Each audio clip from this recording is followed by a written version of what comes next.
Welcome to the November 12th, 2024 City Council meeting. Please stand for the invocation by Vice Mayor Feraldi, followed by the Pledge of Allegiance. Good evening. If you would just take a brief moment of silence and then join me in a brief word of prayer.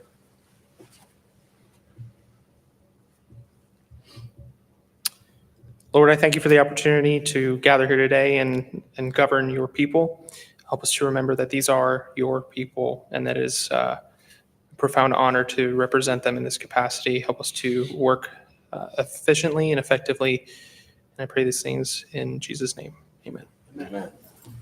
I pledge allegiance to the flag of the United States of America and to the republic for which it stands, one nation, under God, indivisible, with liberty and justice for all. Council, before I do the recognitions, would you mind, or with consensus, would you mind if we moved the legislative agenda discussion to the end of general business, just because I believe that's going to be probably a longer discussion? Is that okay with y'all if we move that just to the end of general business? Okay? Yeah. All right, great. So just if you want to make a note of that, Madam Clerk, we're going to move that to the end and staff as well. Great. Thank you. Okay, so we have two very special recognitions tonight. The first is for Nurse Practitioner Week. I think we have a couple of nurses in the audience if you want to come forward. And I will come down to you.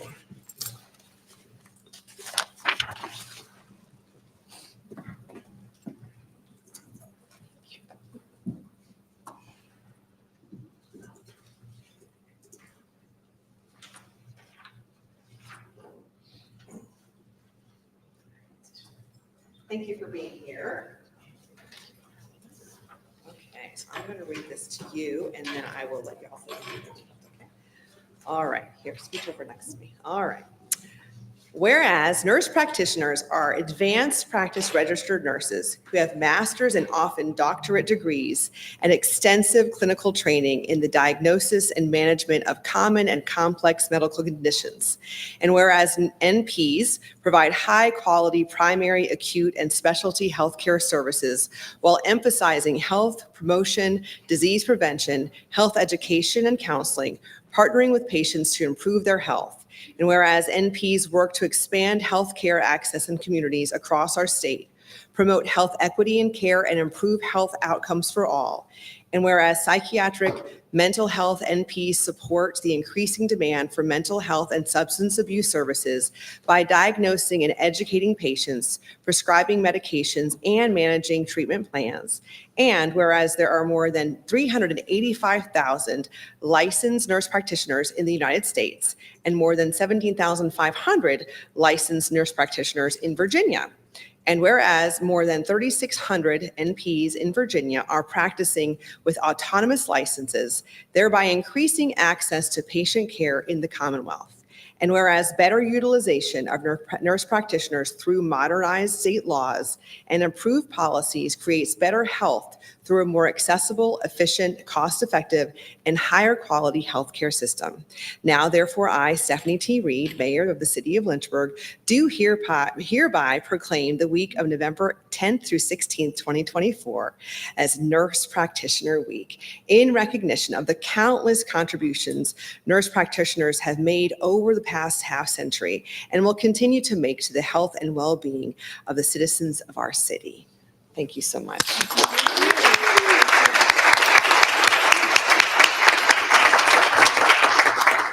So here is, let's go and get a picture.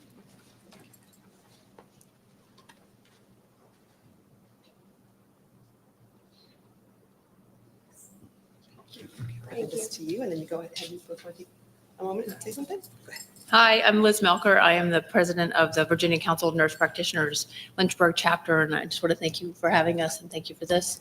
We're having an active Nurse Practitioner Week. We just left a volunteer event, and thank you. Thank you. Thank you so much.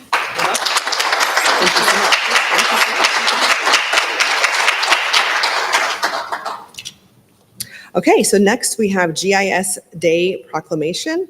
We have Ms. Allison Johnson here. If you want to come forward. Hello, thank you for being here. Thank you for having me. Okay, whereas the city of Lynchburg recognizes that an understanding, use, and application of geospatial technology is crucial to operating our infrastructure, sustaining our natural resources, and stimulating economic growth, thus benefiting the welfare of the general public throughout the city. And whereas Geographic Information Systems, GIS, technology allows us to see and model complex relationships and patterns to more intelligently respond, and whereas there is a need to promote GIS awareness, education, and technical training to use this rapidly developing technology to its full potential. And whereas the city of Lynchburg acknowledges those that have chosen GIS as their profession or as part of their discipline to improve the lives of our citizens. And whereas the city of Lynchburg is committed to utilizing GIS to inform decision-making and better serve its residents and make useful geographic information open and easily available to the public as a platform for innovation. Whereas GIS Day is an annual event celebrating geographic information systems-based technologies, and International GIS Day is November 20th, 2024. Now, therefore, I, Stephanie T. Reed, Mayor of the City of Lynchburg, Virginia, do hereby proclaim November 20th, 2024 as GIS Day and encourage all citizens to join me in celebrating and acknowledging the importance of GIS in assisting the city in providing services to the citizens of Lynchburg. You are welcome. You're welcome. I'm going to picture.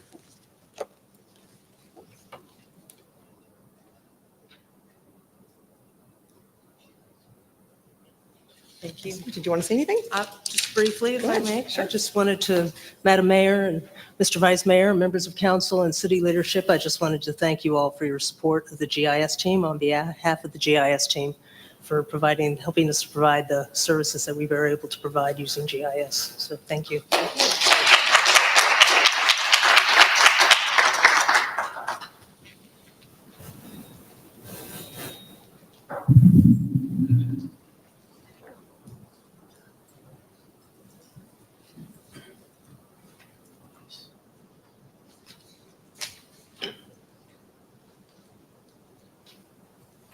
All right.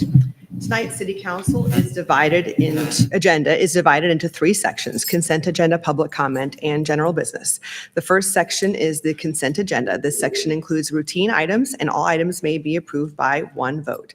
May I have a motion on the consent agenda? Madam Mayor? Yes. I did talk to Councilor Hickelson, who asked me to move the minutes, the October 22nd minutes to the December 10th meeting, just to review a clarification, Okay. So that's item, okay. the last one.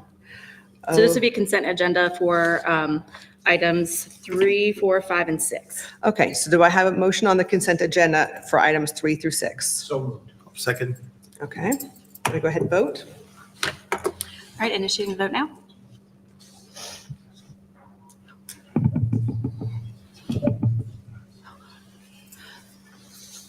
The motion passes 7-0. Okay, great. The next section is public comment. During public comment, individual speakers have 3 minutes to speak, and those representing a group have 5 minutes to speak. Typically, City Council takes comments made during the public comment section of the agenda under advisement and may refer concerns to the city manager for follow-up. Citizens often express conflicting and diverse positions regarding specific issues under consideration. To encourage citizen participation and to avoid intimidation to persons who may express sometimes unpopular opinions, applause, cheers, or jeers from the audience are not permitted. When appearing before City Council, citizens may not engage in behavior that intimidates or insults others, engage in disruptive behavior, use profanity or vulgar language, promote private business ventures, or campaign for office. I do not believe that our first speaker is here. Does anybody see her? Madam Mayor, Yes. I apologize for missing this beforehand. I just needed to clarify it for the minutes. Was it 2 through 5 that was adopted and number 6 moved? It was 2 through 6. 3 through 6 was adopted and 7 was moved. I see. Okay, thank you. I Thank you. apologize. Okay, so we will remove Consuela Jordan from our speaking list, and we will move on to 9. We will hear from a group representative regarding City of Lynchburg going to towing rotation for accidents, Jeremy Rowlett, from Big Toe Towing LLC, or Rowlett. I'm sorry if I said it wrong. Is it Rowlett? Okay. Please restate your name and group representative and locality of residence. My name is Jeremy Ratlitt. I'm owner and operator of Big Toe Towing. We're located at 543 Crowd Lane in Lynchburg. Thank you. You're welcome. Good afternoon, council. My name is Jeremy. Like I said, we do operate on 543 Crowd Lanes. We currently employ 13 employees at this time. And I'm here today to stand up for here in our company, to all of us to have an equal opportunity at this and to show that we can do this rotation as we have been on other rotations with the state police and have a good record. And then I think we can do so in working well with everyone and other tow companies to make this more of an equal opportunity for everyone. I understand the town stuff obviously is a little bit different as far as, the illegal parking in front of fire hydrants, et cetera, extending your time when you're allowed, if there's time at those spots. I get that being under a contract. Obviously, that takes more time. That's typically one person dedicated to that pretty much for the day. But as far as the rotation goes, that kind of is a big thing for all of the towing companies here in town that can help contribute to that, and we can work closely together doing that. All of our drivers currently have their DAD license.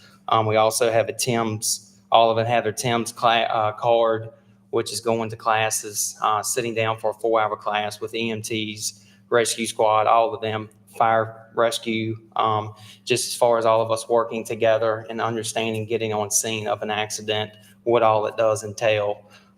Most of our drivers has been to wreck master classes to understand the rigging of vehicles, recovering of vehicles, their safety at the end of the day. We're not just some company here,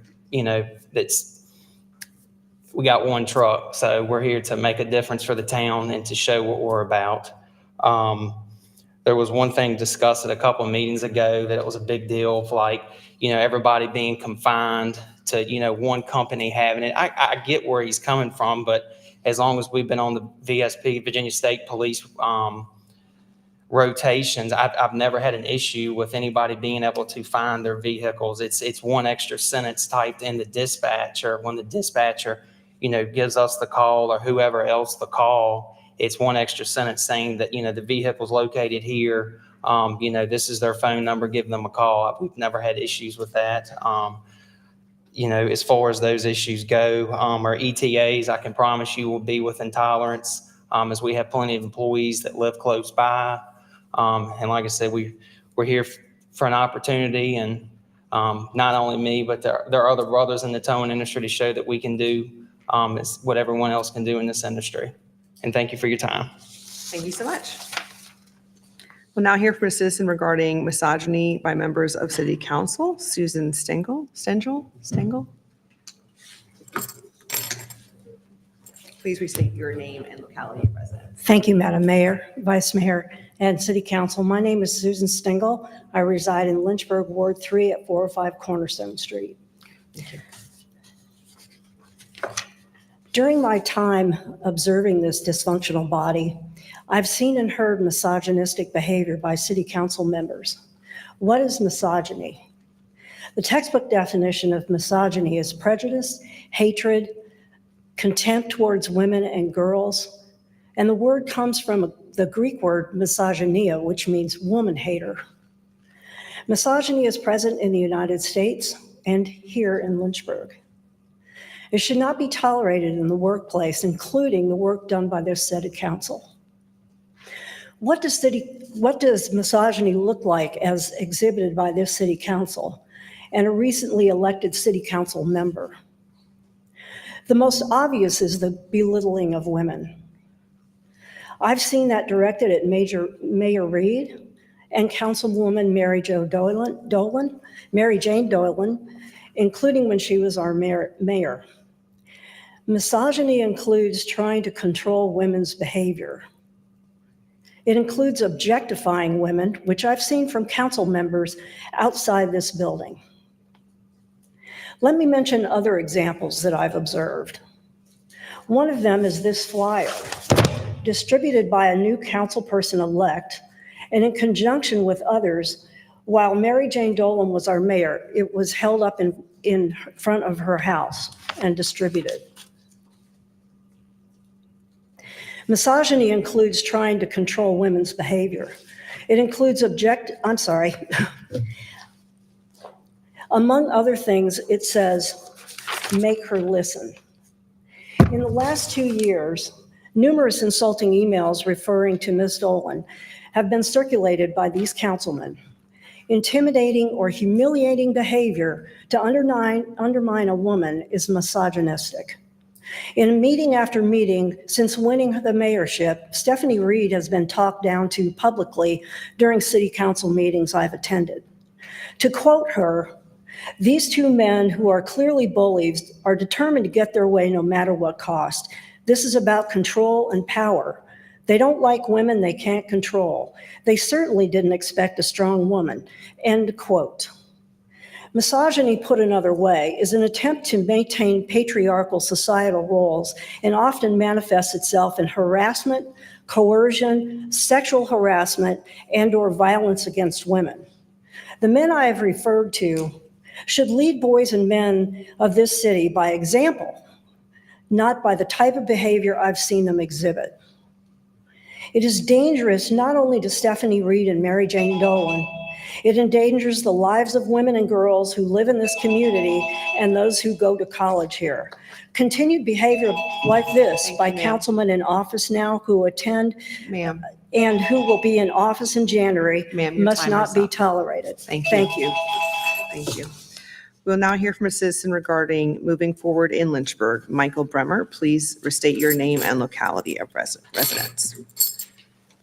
Good evening. I'm Michael Bremer. I reside in Ward 4 in the city. Tonight, I'd like to address moving forward in our city. The election is mostly over. How will we respond? With glee, gloating on social media? Or will we work to create a community that turns together, not against one another? Will we as a city create a community that binds us closer together and disrupts loneliness, division, and isolation?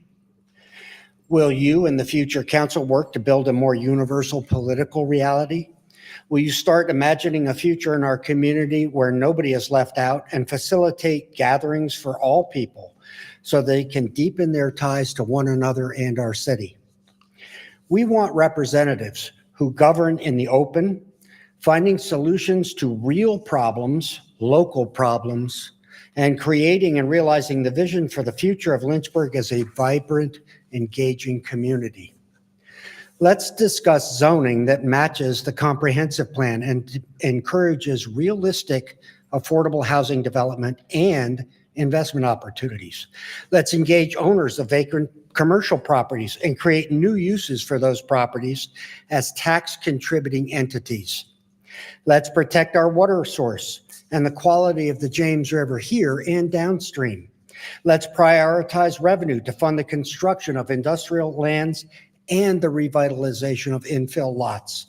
Let's continue to invest in entertainment, recreation, and sports tourism throughout the city. Let's engage in serious negotiation with the railroad companies about access to the James River.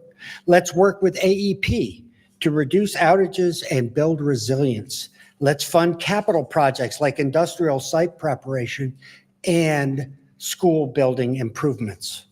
While we're at it, let's have an honest and deliberative discussion about whether or not an elected school board is right for Lynchburg. If future council members still want to cut taxes further, explain the costs and how the programs and departments will be affected. These are local issues that need your attention. Citizens of Lynchburg want you to leave behind last-minute, slick sleight of hand and smuggy backroom deals disguised as adroit political maneuvers. Do not waste our time pontificating and posturing on national concerns in the council chambers. And stop the middle school tit-for-tat name-calling and recrimination.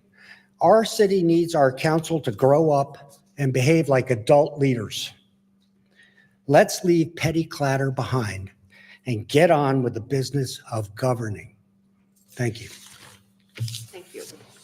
The next section is general business. This section includes general items of new business.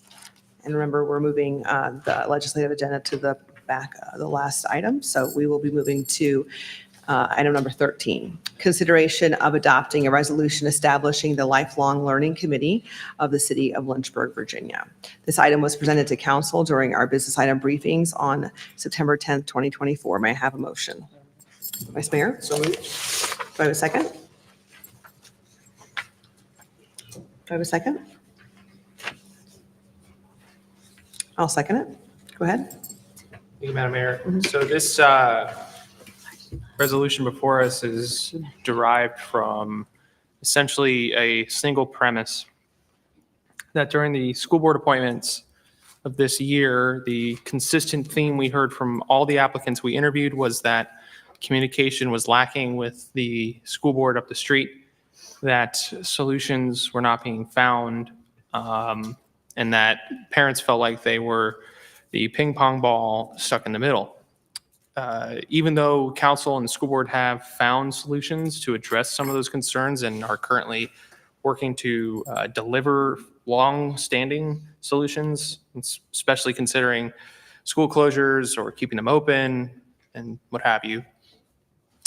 This was an idea born from that premise, and it's here to establish a group that meets on a consistent basis to share information between members of both bodies, to have a collaborative effort of hearing what is happening on council side, what's happening on the school board side. There'd be members of both bodies appointed by the office of mayor to this body, and they would meet regularly to address issues that would hopefully help better inform both bodies and see that we're on the same page, at least insofar as the information. If we arrive at different conclusions, that's an entirely different ballgame. But the resolution before you addresses that. It helps us bring people together, collaborate, talk, discuss, and ultimately make both bodies more informed. There is no executive authority offered with this committee, so I wanted to highlight that for everyone. This is strictly a deliberative body to help both parties make the best decisions they can for the city, for public education and lifelong learning in the city.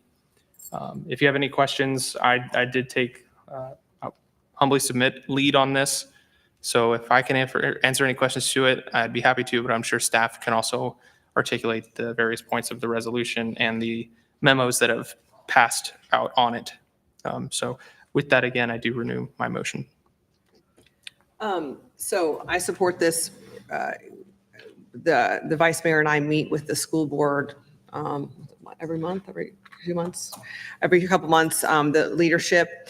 And this is something that actually, contrary to some comments that have been made, the vice mayor brought up almost a year ago, was an idea of his for the very reason he just stated, which was just really communication between the two bodies. It's been supported by the school board chair and vice chair, as well as the assistant superintendents, both recently totally agreed with the concept of it in another meeting that we had for the reasons that were explained. So this has been something that was brought up by the vice mayor, like I said, almost a year ago, and then the need for it has kind of shown itself even more so recently, just for the ability for the two bodies to have more communication, because there's been so much disconnect with us only having the two joint meetings a year, and then just trying to work together more closely and being able to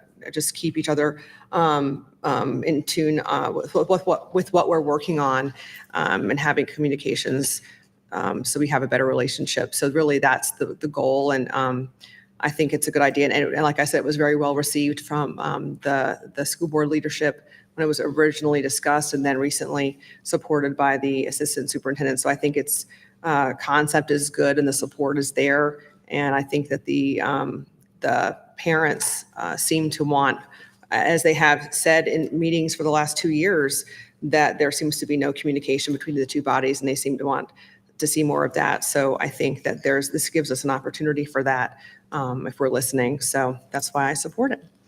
Any discussion from anybody? Councilman Helgeson? You know, as I look at this and I hear it, you know, and when we just heard Michael Bremer talk about doing things that are really important for the city. And as I look at this committee, I just have to think what just happened last month when we had an actual scheduled meeting with the school board where we could actually discuss these things. And it was canceled unilaterally. The month before, we had a scheduled meeting with the school board, which again was canceled for some reason, I have no idea. It hadn't been rescheduled. It should have, after it was canceled, it should have been rescheduled because, and I heard those, the excuses were, well, they got a new superintendent. Had nothing to do with the administration.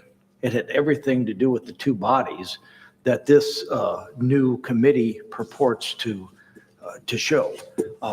With this, it may be a fine idea. It's great to discuss, but what you're doing is now you're skipping meetings that were legitimately scheduled and now thrusting upon future councils, those that have to have another committee. You know, I think Councilmember Mischens brought it up last time when this was discussed. We do have ordinance that says we should have an audit committee. And when we look at the things with regarding spending and regarding taxation, those are critical. We used to have an audit committee a long time ago, and one time I think it probably happened in 2008 through sequestration and the downturn, that it was the city manager at the time, Kim Payne, said, hey, we don't have money to fund it, and it was pulled. You know, since then, I remember that we had lots of problems that came up. We talked earlier today about all the drugs that were gone missing with the fire department shortly after the audit committee is gone and the independent auditor. I just think for transparency, for openness, we should probably fill that current code section that talks about having an audit committee. And we should meet with the schools regularly as two bodies, not just a select group that chooses to meet and then, but two bodies that are scheduled to meet regularly and actually meet to discuss. Sadly, those last two meetings were canceled. One was canceled. I have no idea why other than, you know, the little notice that I read. It was right before a meeting where we were going to discuss with the school board. We've met with the school board regularly. In my 20 years on council, we have met with the school board regularly. For some reason, this year, those got punted. And now having another committee, it may be a fine idea, but quite frankly, I think that fine idea shouldn't be thrust upon the new council. That was stated, there's new people that are going to be elected and taking the seat, taking my seat beginning January 1st. Other seats beginning January 1st. If they want to have this lifelong learning committee, great. Let them choose rather than now saying, hey, here's what you agreed to do and focus on the critical issues. Schools are critical. I totally get that. It's critical when you have both bodies meeting, not just a certain subset that is handpicked that says, here's what we represented the schools and here's what we represented the city, rather than having both bodies meet, because both bodies are what it takes to take action. It takes both deliberative bodies making votes, not just a select group of a few people over here and a few people there. So I'll be voting against this resolution. Again, I understand the concept of why it's good to meet and to discuss. And to do that, the proof to me is in the pudding. And when those two meetings with the school board were canceled, I question. And so I'll be voting against this, and I hope you will as well. And they can decide the new council beginning January 1st. Vice Chair Feroldi.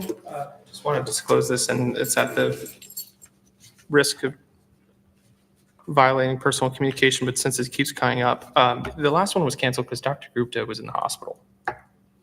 We lost the superintendent, and the deputy superintendent said he wouldn't stay for the meeting to help us with the conversation.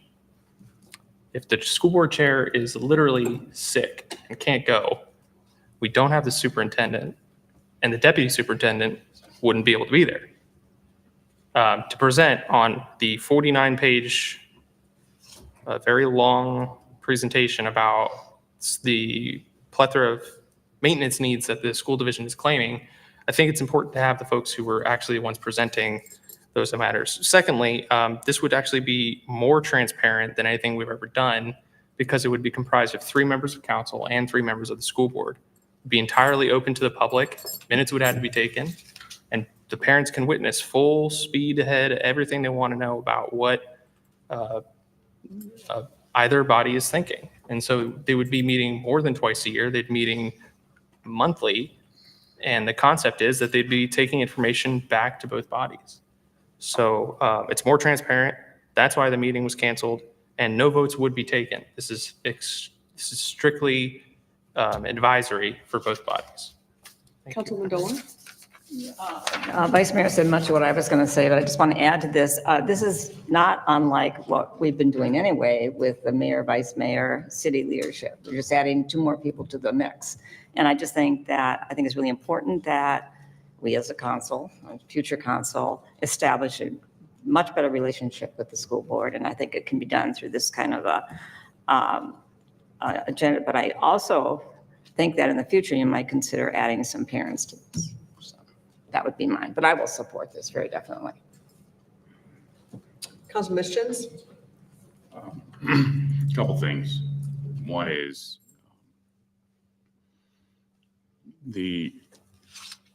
I'm pulling it back up. So, it's kind of interesting to me. We've got the 2 standing committees, finance, physical development. We've got ordinance that establishes another committee that doesn't exist, but city code says it should.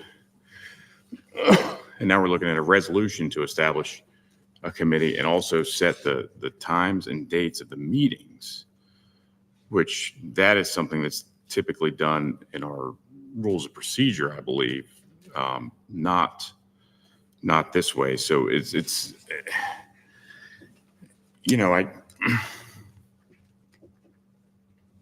something just doesn't strike me as appropriate with the way this is being done. One,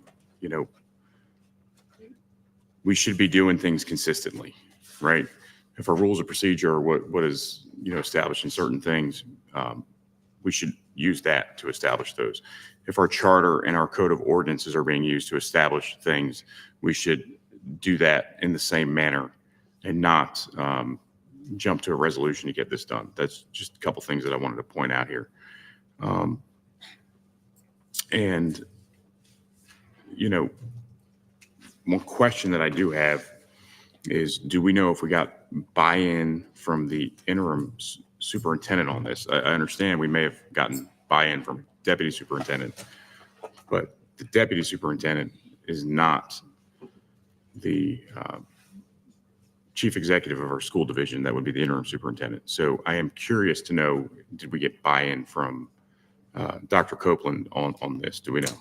I've spoken to Mr. Copeland about this entity, but it was in the form that it is now, something that we positioned for a vote. So didn't ask his opinion per se, but told him about it. Because I'd be curious also about that moving forward. As this is going to, bind him to, and so with that being said, I'm going to offer a substitute motion to table this until the first meeting of the new council in January.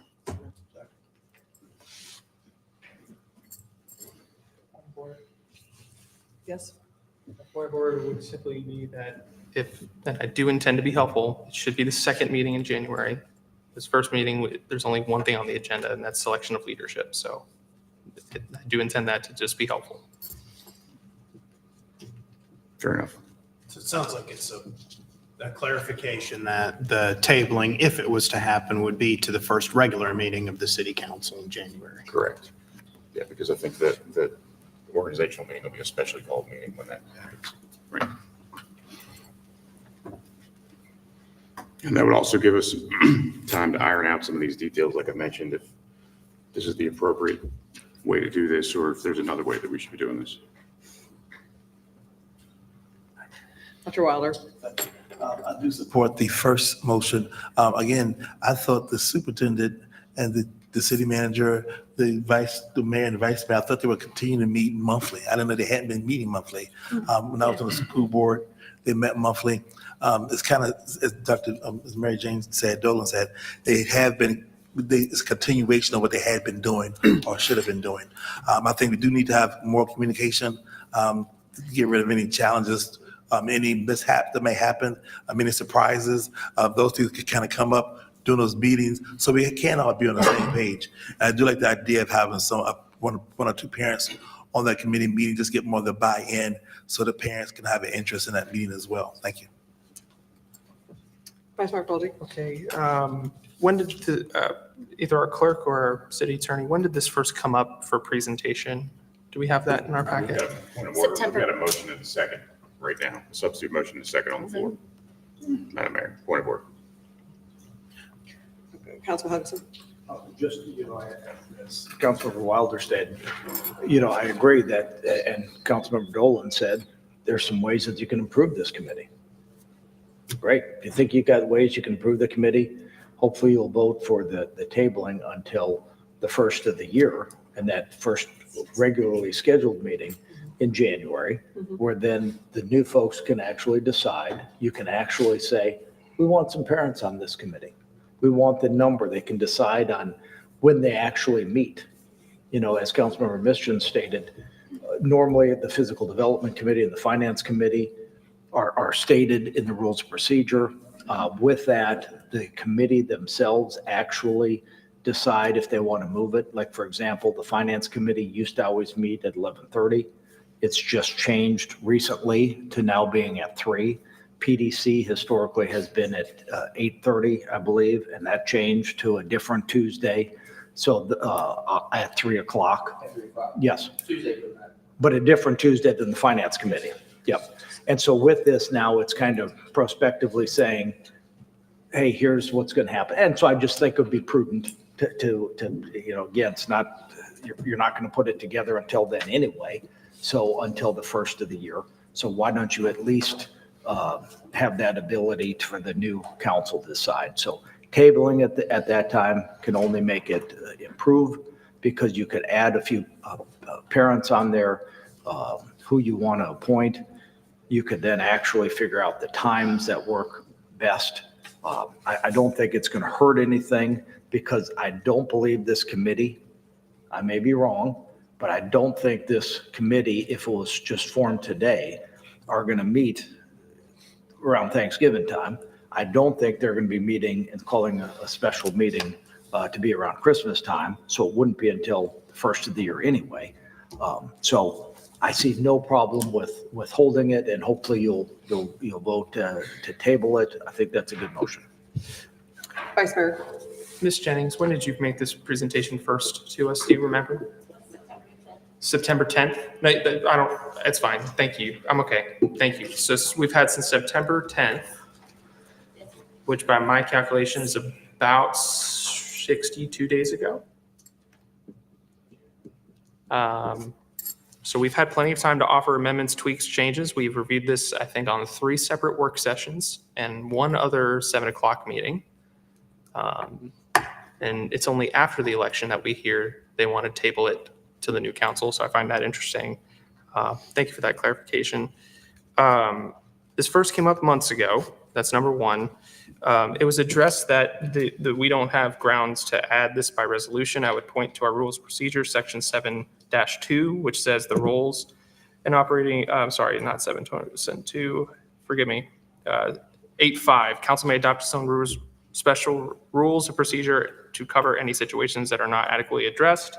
That's 1. And the rules of procedure do also stipulate we can form ad hoc committees. That's section 7.1C. At any time, we can form ad hoc committees, which I do believe this falls into.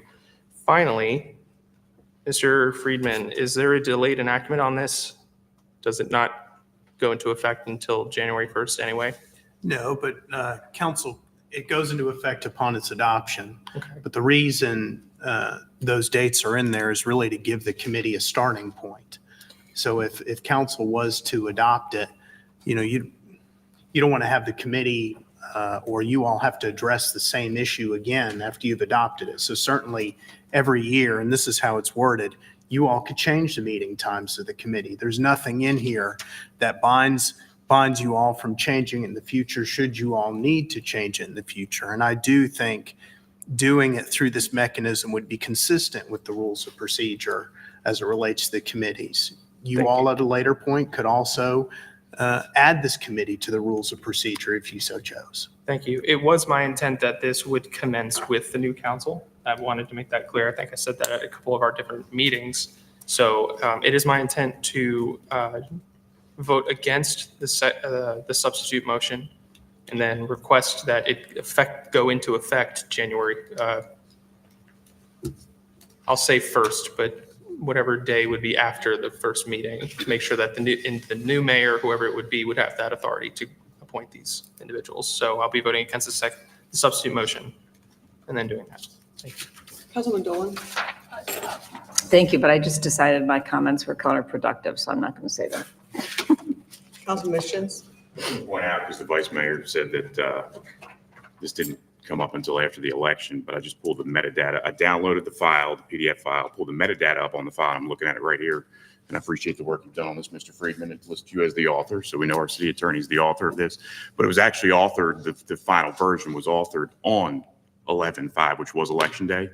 So the resolution that's before us now that we're looking at tonight is actually for the first time that many of us have seen this. So we have not seen this resolution since September because it didn't exist until November 5th. Thank you very much. Councilman Helgeson? Madam Mayor. Yes, go ahead. We didn't see the resolution. So it maybe you all didn't see the resolution, but this has been in the works for a while. It wasn't just created at the point of November 5th. So this is something that's it's gone at least amongst city staff for quite some time. So I just wanted to clarify. Right, we Correct. haven't seen it in its final form is the point that I'm making. Yeah. So thank you. And I can appreciate the concern about the timing. And I think I'm going on almost 2 years since I asked for us to discuss and present what to do about the surplus given back to the taxpayers. I think it's about 1.5 years when I first brought up a vision statement. Since you made reference to the fact that this has been waiting in the wings so long, I think it's about 1.25 years about the merit, excellence, and opportunity resolution. I think it's been probably about 1 year on when I brought up to have on the agenda a sidewalk to nowhere ordinance to amend that, none of which has been even brought back on the agenda. So with that, if there is a problem, and I know you're like to attack people making grandiose assumptions, but hopefully you'll recognize what I said. And what I said was the fact that we had 2 school board joint meetings with both bodies that were canceled. Still, no idea why. I read what Dr. Gupta said in the newspaper. So maybe he said something different to you than what Mr. Hand wrote in the paper. But he wanted us to meet. I wanted to meet. I think several other people were surprised when they didn't meet. The school board members that I talked to wanted to meet. I think the parents wanted us to meet and recognize what we're going to do. That was canceled.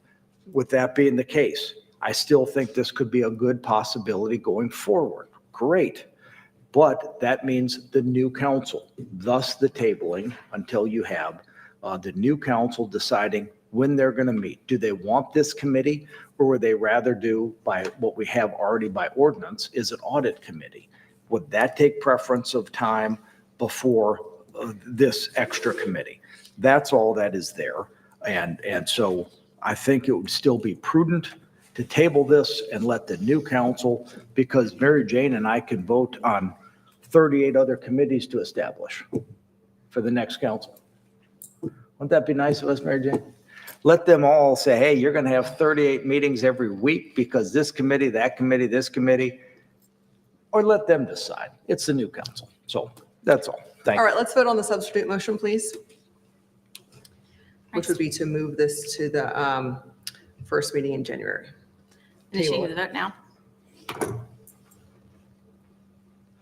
Showing consideration of adopting the resolution.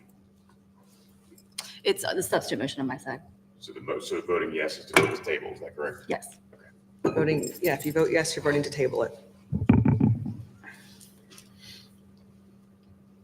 The motion fails, 3-4.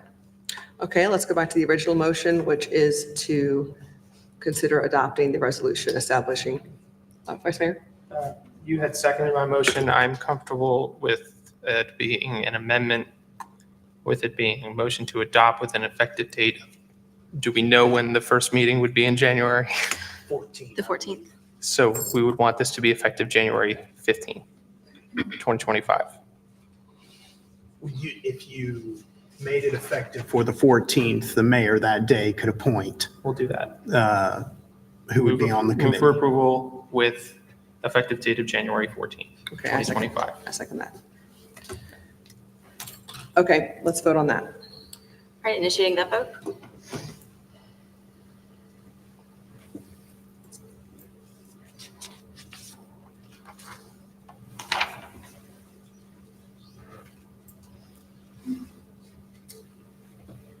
The motion passes 5-2. Okay, moving on.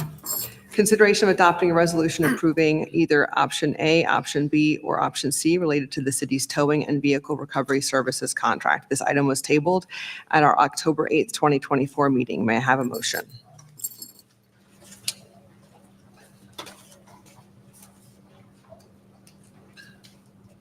Vice Mayor?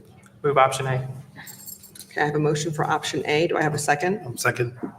Okay, Vice Mayor?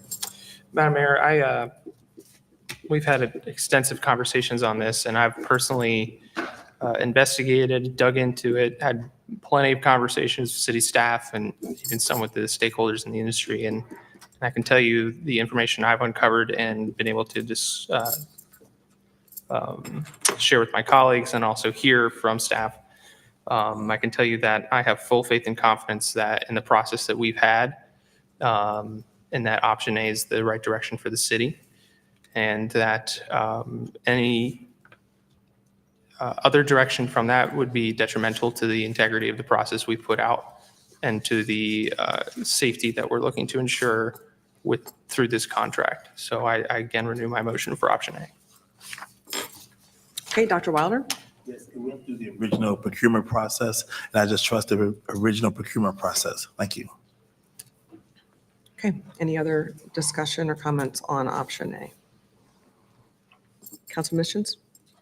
So I'm a little curious about this because, I'm looking at the agenda for the work session we just had, where we discussed a rental car concession agreement and lease between the city of Lynchburg and the awarded rental car company with a date to be determined, and it's a 55-page document, okay?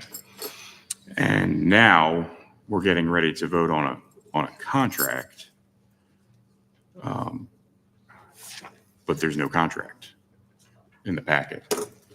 So I'm curious as to how we as a body are going to vote to execute a contract without actually having a copy of the contract.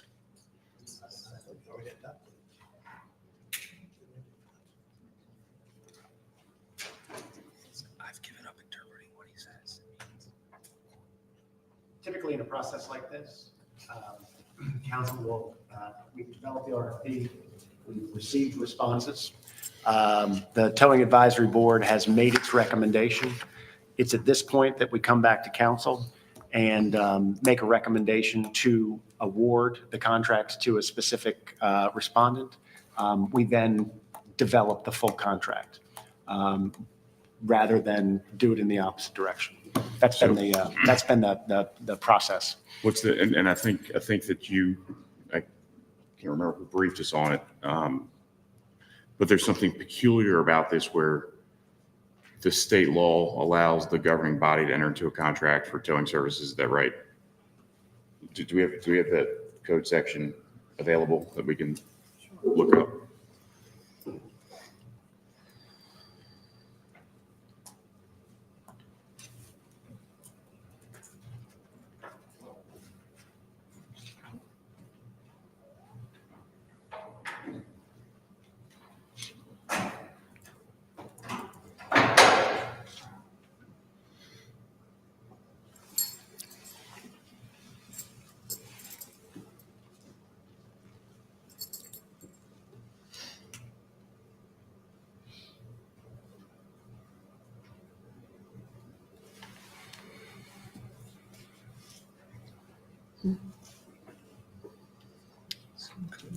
It's 46.2-1217. 46.2, 1217.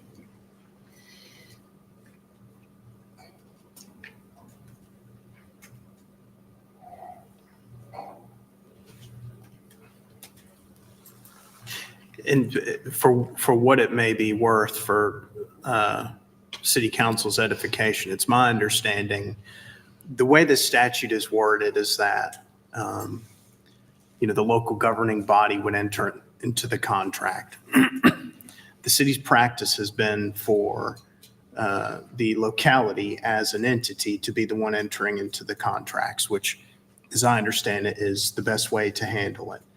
In these circumstances, and I don't know, I think Stephanie's here, may be able to help me, but from what I understand is that the towing advisory board is required to give a recommendation.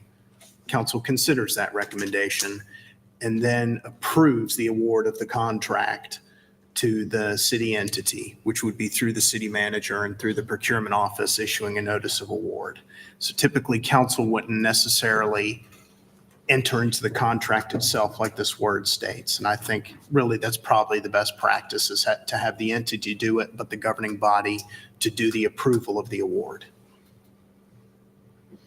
So looking at this, it says the contract may specify the fees or charges to be paid by the owner or operator of a towed vehicle to the person undertaking its towing or storage, and may prescribe the geographical area to be served by each person providing towing services.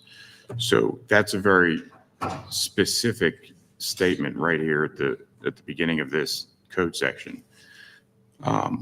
So for me to comfortably vote on this and approval of this contract, I would want to know what those, the fees that the towing company could charge our citizens, right? Because that's what this kind of comes, that's the way I read this. Correct me if I'm wrong, but it says the contract may specify the fees or charges to be paid by the owner or operator of a towed vehicle to the person undertaking its towing or storage, and may prescribe the geographical area to be served by each person providing towing services. So I have a hard time voting on a contract that I can't see that's going to determine what our citizens can be charged for towing services. That's all of those fees and charges were outlined in the response that we received from the respondents to the RFP, and I think we've sent those out in communications. So those are the fees that would be charged to any citizen that is being towed under this contract. So it was very dry on Saturday when I took care of my leaves, and I'm paying for it. I apologize for my voice. But I might actually take you up on that cough drop now. Yeah. Just throw it. But I'd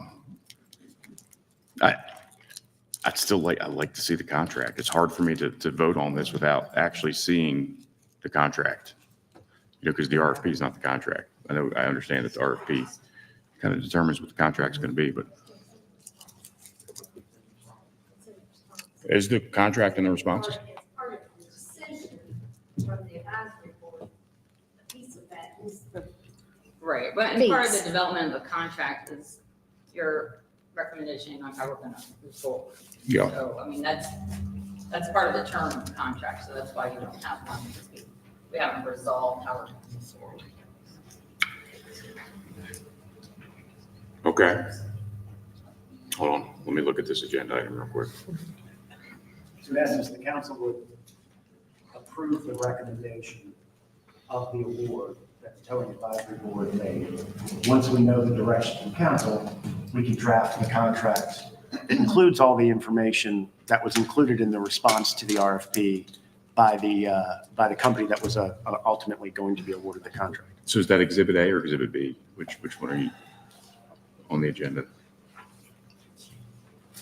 So Exhibit A is the RFP. RFP. Exhibit B is the written recommendation from the Towing Advisory Board. I don't think any proposals themselves have been made part of the resolution or the answers to the questions, but Ms. Suter's correct. The way it would typically work is we would get guidance with this, approval of the award, and then finalize the contract based on the recommendation and what was in the proposal. So then with that being said, if we're talking about what citizens can be charged, because that's what the code section says, and you said that's an RFP, that would be in the pricing sheet, is that right? The pricing sheet's completely blank. So does that mean that our citizens will get towed for free from this point forward when we? The RFP, the pricing sheet was submitted by each offer that was completed. So that was just what they had to fill out, because you're looking at the RFP. But I think there's a summary that's been provided that with all of the pricing information from all three offers. That's been provided as a previous exhibit. It's not. The last city manager's memo that was sent out. That was an included email. That pricing That was in the sheet, email. in it as well. And I believe we also provided the towing evaluation summary that gave full detail of the pricing evaluation for each person as well. So if, I guess the question that I have then is what happens if the charges to the citizens aren't consistent with what the contract specifies? And they're in violation of your contract terms, it's breach of contract, and we can remedy that in whichever way the contract allows. Okay. Anyone else? Anyone else? Councilman Helgeson? Just one quick question. So this is a 5-year contract, or is it a 3-year contract with the ability to extend those 2 years? Oh, the way the RFP was written, it's a 2-year contract and a 3 with the option to renew for 3 additional years. So option A is the contract as presented. Option B is changing it from 2 years to 3 years, but really 5 years. So what happens after 2 years if we go with option A and there are problems? There are problems maybe with the charges, or there's concerns or something. Right. In the past, when this was contentious in past. And I was you've been here a around long time enough ago to when it know, was correct? contentious with. So what we've done is at the time of renewal, we would come back and present and report out how that's gone, and then, move forward with the 3-year. Yeah, so going forward today with option A still gives the ability for council to revisit in 2 years, and if there's contention or not, you'll still bring that up in 2 years? Or If that's your choice. I mean, we've had to do that in the past, if that's what council would look like. and that would be a different council But in a couple it would years, just but- be the renewal and kind of a report out on the status of how things have been going. But the renewal at that point, they don't have to renew. Right. Right. So that it's a window that says, hey, so I think that may be, getting to meeting some of the discussion that happened last time with regarding possibly going with 3 years as opposed to 5 years. Sure. If it's a 2-year contract with the option to extend or renew for 3 years, you still have the ability to relook at it in 2 years. Mm-hmm. Am I reading that right? Right. Yeah. Thank you.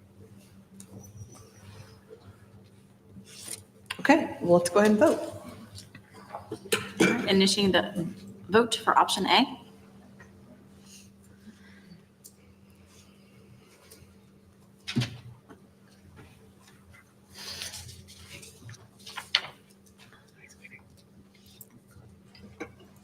The motion passes 6-1.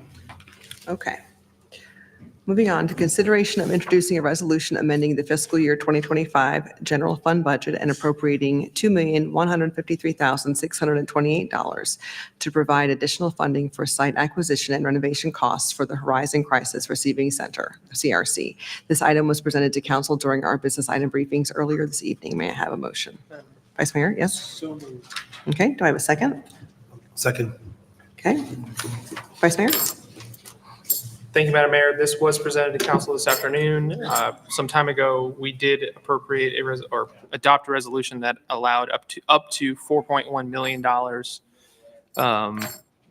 for this project to help bring a mental health facility to the city of Lynchburg in partnership with Horizon Behavioral Health. This will continue to give them the flexibility to go up to that full $4.1 million to complete the project. And as a member of the board of Horizon, I do ask for you all to support it, though I do believe it will certainly pass with flying colors. Thank you. Okay, great. Dr. Wilder? Asset to our community, especially with so many mental health challenges. So I appreciate the work that our community is doing together to help our mental illness. Thank you. Thank you. Anyone else? No? Okay, let's go ahead and vote.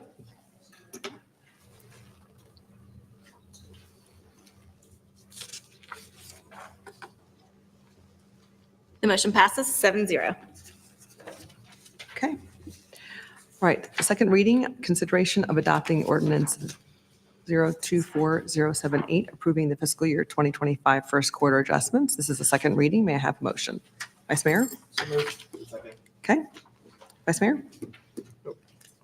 Dr. Wilder? No additional comments. Okay. Any other discussion? Okay, let's go ahead and vote. Initiating the vote.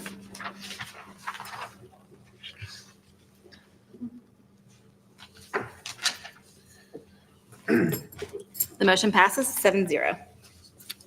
Okay, great. All right, so now we'll go back to the legislative agenda, item number 12. Consideration of adopting a resolution approving the 2025 legislative agenda. Madam Mayor. Yes. Colleagues, I would ask your indulgence if you don't, if it's okay with Lou, unless staff has anything else they would like to add. Councilmember Helgeson, I know you had some various recommendations. If it's okay with you, I made that list. I was going to read through them. If you would like to make a motion on each and then have a second to add or remove them, and then we could have discussion and then vote. I'm just trying to make us vote in as expeditious manner as possible on them. That's how I have them on my. Okay. That we're going to bring up each of those items, vote on them individually, and then vote on the whole package. I think we said the same thing. Yeah, but that's how I sounds have them listed. Yes. Okay. Yeah. Yeah, that's how they're listed here. She revised the clerk was expedient and modified everything. So thank you, ladies. Okay.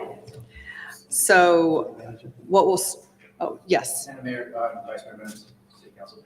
At the appropriate time, I know that there were, why can't I get it right? At the appropriate time, I did ask our police chief, Chief Zudema is here, that if there are questions particularly about the two items that were about guns and what have you, that if he would weigh in or provide some background on those, if you deem it appropriate. He is seated back to my left. Great, thank you. Okay, so we're going to start with the school choice. So how it's written, unless this is not how you wanted it, is may I have a motion on the addition of the school choice funding item?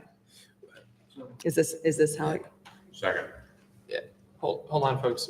If I may, it's already in the document right now. So procedurally, I would recommend Is it pulling not? it. So it's not. It's not in. It's not? I thought we added it in the last meeting. So if you remember Ms. Braun presentation earlier, when we first presented the package, it included both, just for our purposes here, school choice, and also the provision about an elected school board. That was last year. Of this most immediate package had it in there. And what we found this last time when we were discussing the package were those were the two items that we, by way of staff, saw as the two elements that there was not agreement on. Okay. So our understanding proposal tonight was to take up the package absent those two pieces, have those voted on separately. And it was during our briefing that there were 4 more items that were brought forward that were apparently not agreed on that were also in the package. So if we were to step back to the briefing, we understood the package to be A-OK absent those two pieces. And that's where we were going to head. And then it was during the briefing that there was a couple more that came up. Sure. Okay, so who made the motion on school choice? I'm sorry, what was that? It's Councilman Helgeson. Okay, who made the second? Okay. Councilman Helgeson? Just, I think it's having choice. What it does is regarding school choice is something that allows everybody to have the ability. You know, when you look at actually school choice, it is something that is in the newly elected president's package.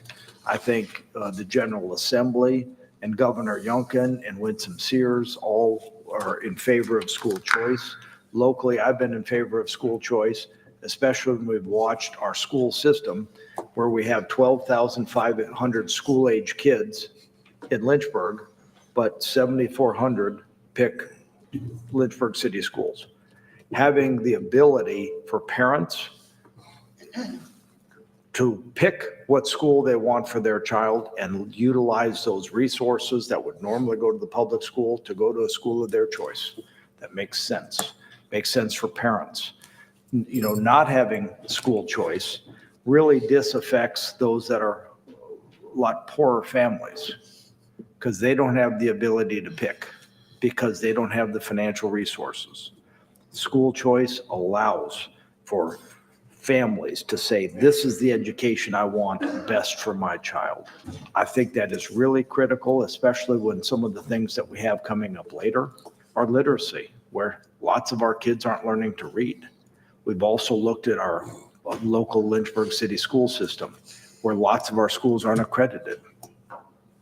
They're not accredited for several years. There used to be problems that, you know, if you're not accredited for several years in a row, you don't pass the SOLs for several years in a row, parents in that area would have the ability to choose a different school.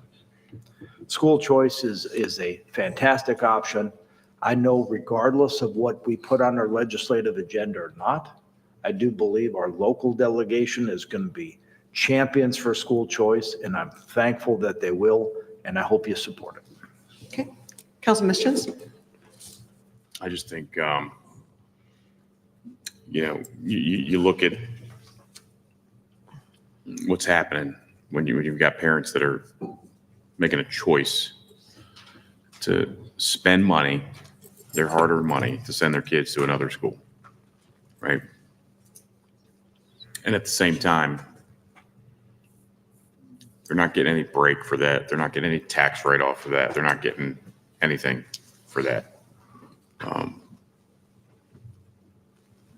But they're paying their fair share towards the schools that they're choosing to not send their kids to.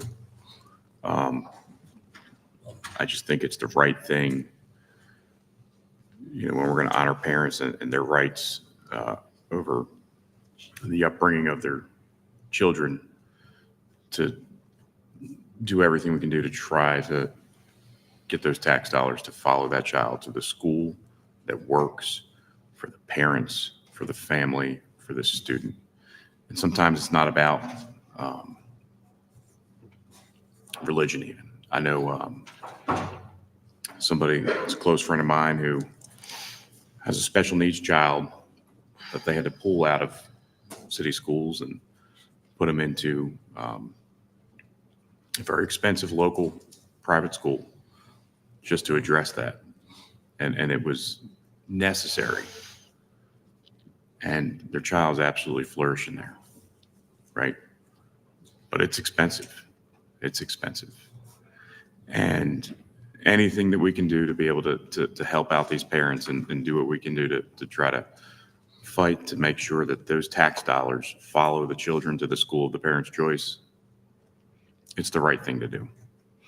Because usually the parents with the greatest need for this stuff, they're the ones that don't have the ability to afford the private schools. Anyone else? Councilman Dolan? Okay. Well, I'm all for school choice, and I think we have school choice right now. You can choose any school you want to go to. What I'm against is having taxpayer dollars pay for schools, private schools, particularly in Lynchburg. I think when the vast majority of our private schools are religious in nature, and I think that's going to ultimately present a problem, and it could also be a problem with the whole issue of separation of church and state. So I would not support this. support it because again, it's another measure to me to defund school system for public education. That's why I do not support it. Thank you. Anyone else? All right, so we'll go ahead and vote. And again, this is to include the addition of the school choice funding item. All right, initiating that vote.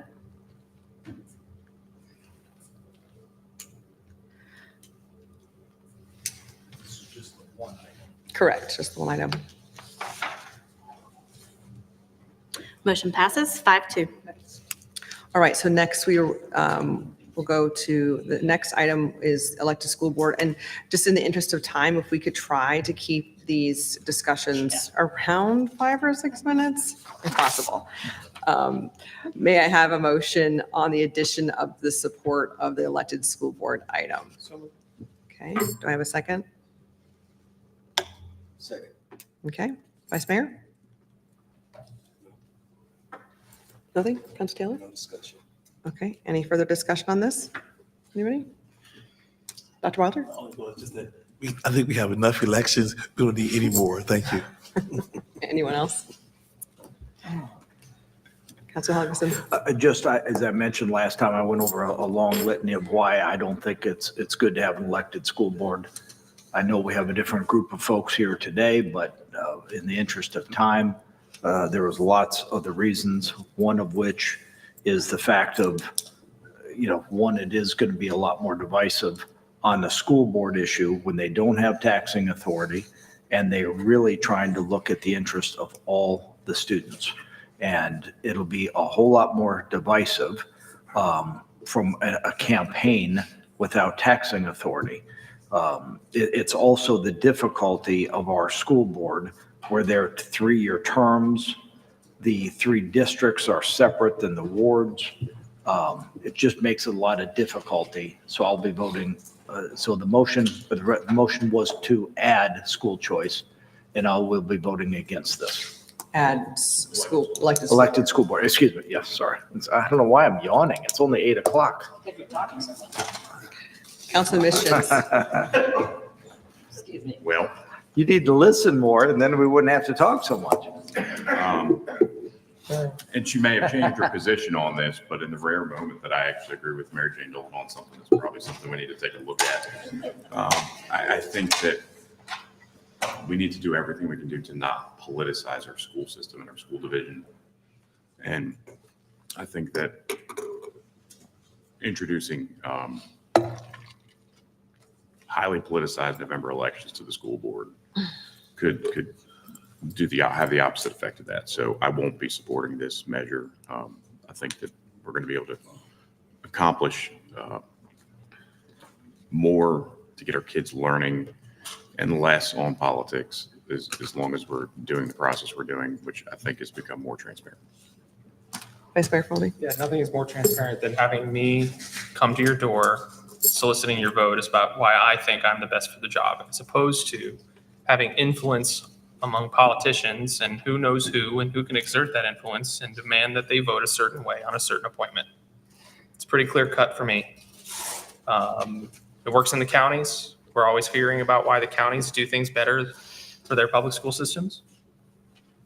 Just the other day, Campbell County had a vote about their cell phone policy. If they disagree with it, if parents don't like it, vote them out. Not here in Lynchburg. They're closing a school down in Bedford. Parents don't like it, vote them out. Not here in Lynchburg. No, it comes down to a select few people who determine an appointment process and vote for their best candidate, who they think is best for the job. The politicians do, not the parents. And somehow that's more transparent. You can see every dollar I spent to get elected 4 years ago. You can see all the people I've talked to. You can see the press. You can see all the positions I take. Bottom line is, school's already politicized. That's a distraction.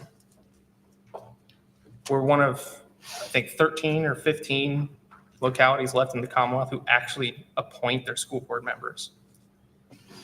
I think that's a holdover from the Byrd era, and I don't want it anymore. I think we need politicians out of the way and equipping the voters to make the decisions what's best for their kids.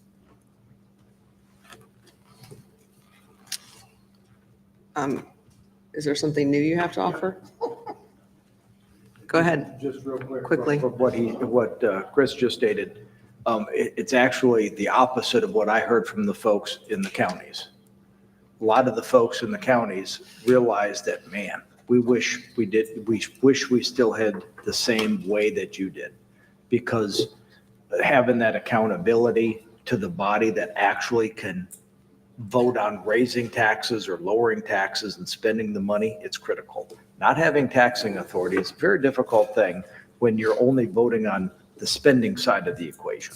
So, Okay, let's vote. Are you initiating that vote now? and the resolution, sorry, was to add, This is adding support of the elected school board. okay.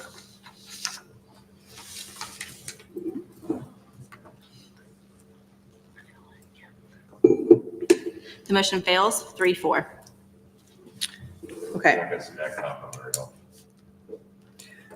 That's nice. Christmassy.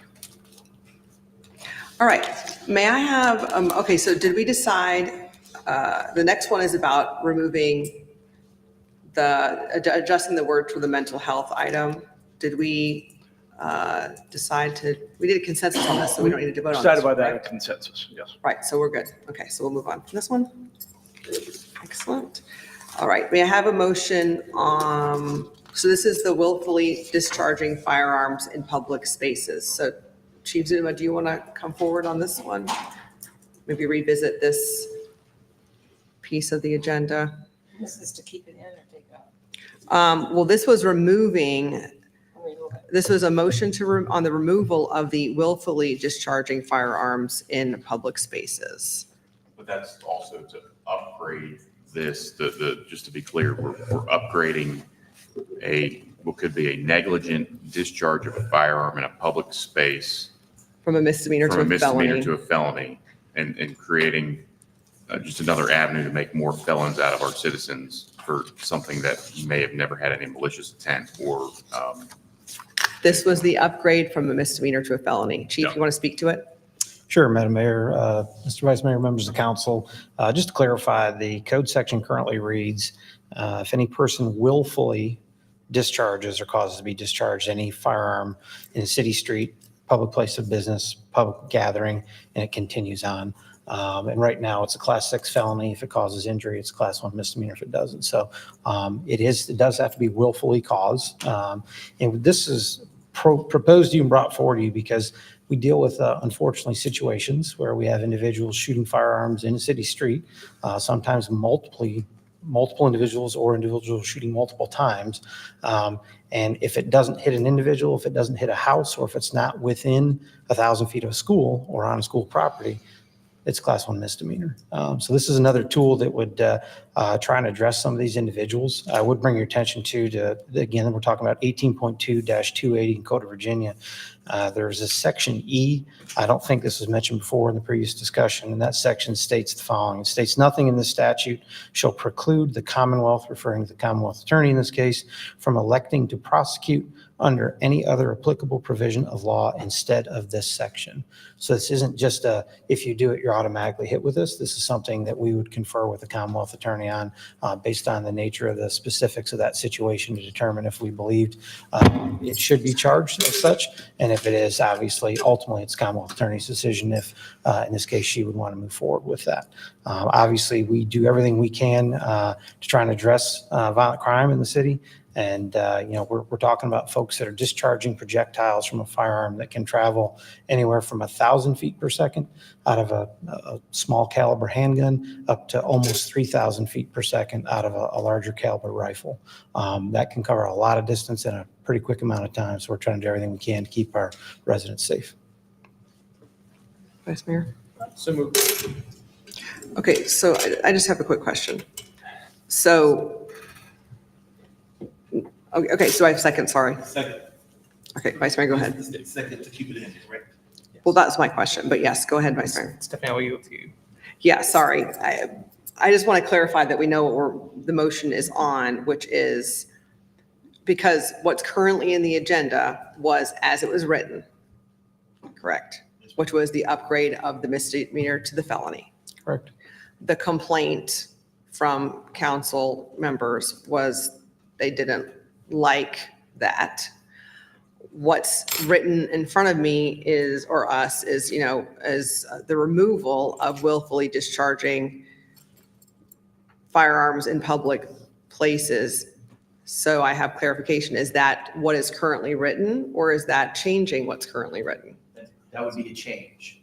I think what's being positioned, am I correct, is what Councilman Head was in position, is that right? That is correct, to remove that language. To remove it. So what's been positioned earlier was to remove said language based on the conversation.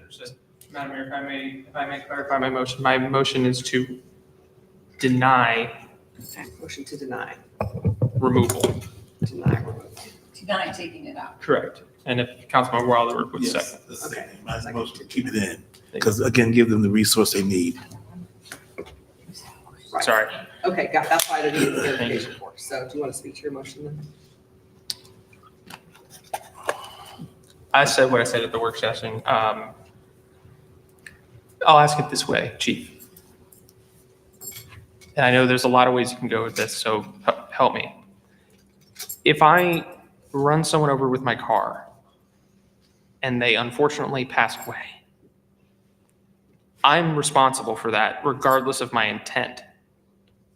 There'll be various ranges of severity of punishment associated with that crime, but regardless of intent, I'm going to have to be held responsible. Is that premise correct in very large 10,000-foot view terms? So we deal with criminal stuff, not civil stuff. So I'm answering this from a criminal perspective. It depends, very bluntly. If you are driving the speed limit, you are not violating any other law, and somebody wanders out in front of you on a dark street and they're in dark clothing and you never saw them and you hit them and they unfortunately die, depending on circumstances, you may not be criminally responsible for that. Okay.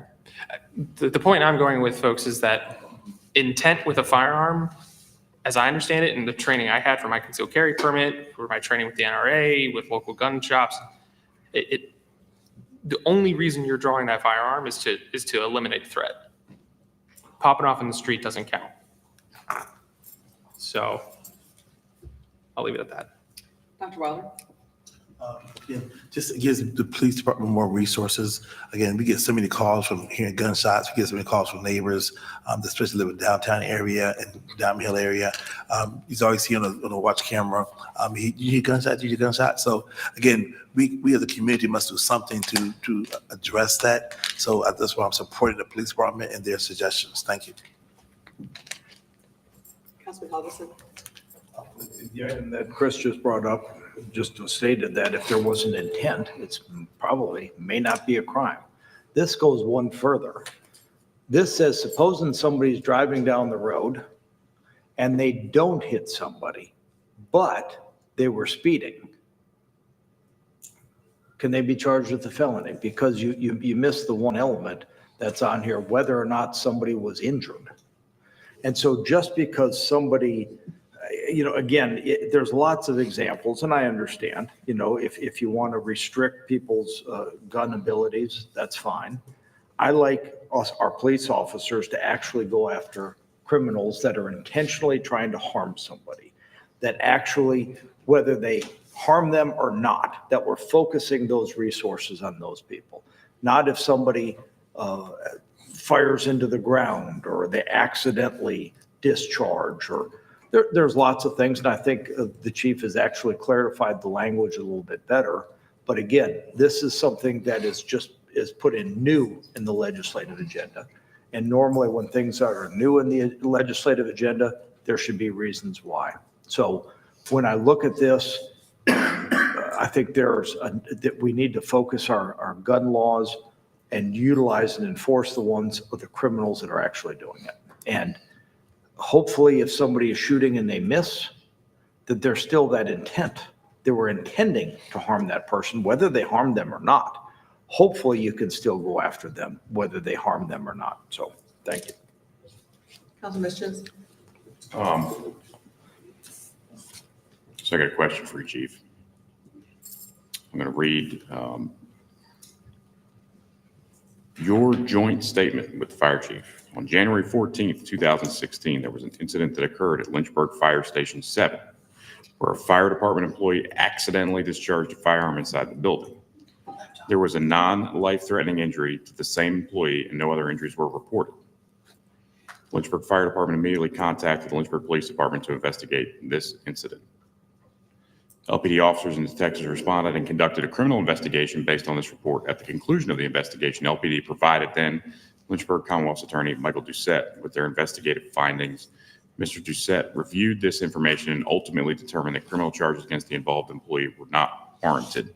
So if that happened, let's say we get this across the bar in the language that we are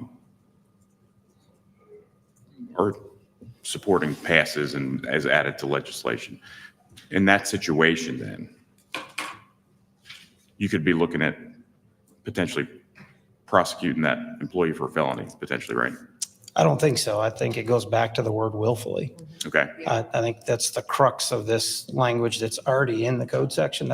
We haven't done anything to change willfully. Literally, the only change on here is just that upgrading where someone is not shot, injured, hurt from a class 1 misdemeanor to class 6. So in the situation you described, I don't believe that would be applicable. What I'm going to say to that is 19 years as a firearms instructor and law enforcement instructor in the United States Coast Guard, when you squeeze the trigger, when you pull that trigger, it is a willful decision, and I know you would agree with that.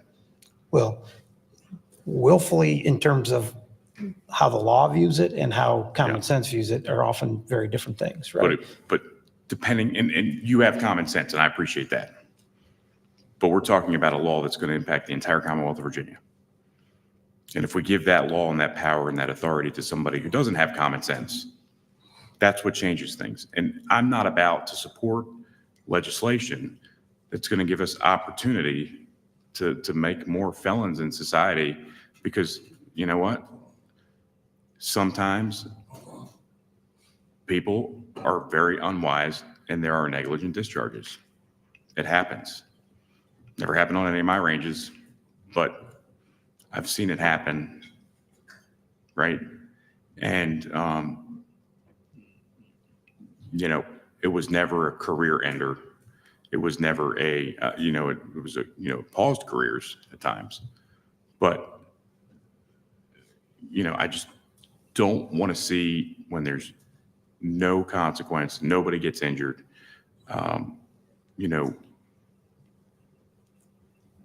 It's damaging enough, because I would imagine you do something like that, there's probably also impact in your ability to get, a concealed handgun permit, I'd assume, right? And there's going to be an impact in your ability to even lawfully possess firearms, even with a misdemeanor charge with that, because it's involving the firearm. Is that right?